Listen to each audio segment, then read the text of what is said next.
A spiritual influencer went viral after she posted a video claiming she could send spirits to anyone who disrespected her online. And at first, people just laughed. Comments calling her a fake, saying she was delusional, saying she couldn't prove anything, so she snapped and decided she was going to prove it in the most dangerous way possible. Not with receipts, not with logic, but with fear. She went live that night and told her followers, "Watch what happens when you play with me."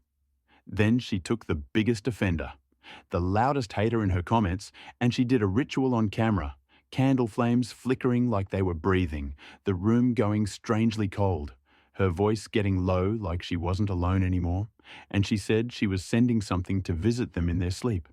And here's the scary part. The next day, the offender posted that they couldn't sleep, that they were having nightmares, waking up at 3 a.m. sweating, hearing footsteps around their bed, seeing a shadow standing in the corner, and they begged her to stop. And that should have been the end of it, right? But instead, she got addicted, because the apology video got her millions of views. So she started doing it again, then again, picking people who disagreed with her, people who questioned her, people who didn't even hate her, just said one wrong thing, and she called it teaching spiritual lessons.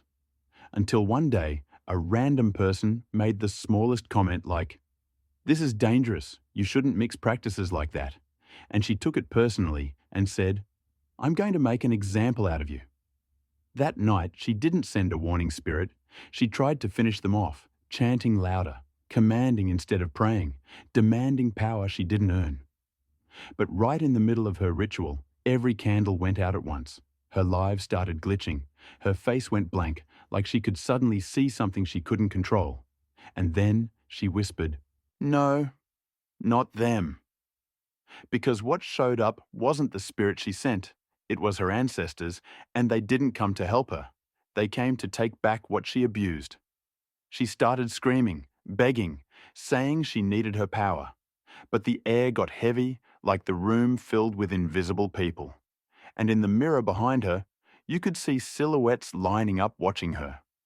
Then her reflection stopped copying her movements, smiled slowly, and reached out like it was alive.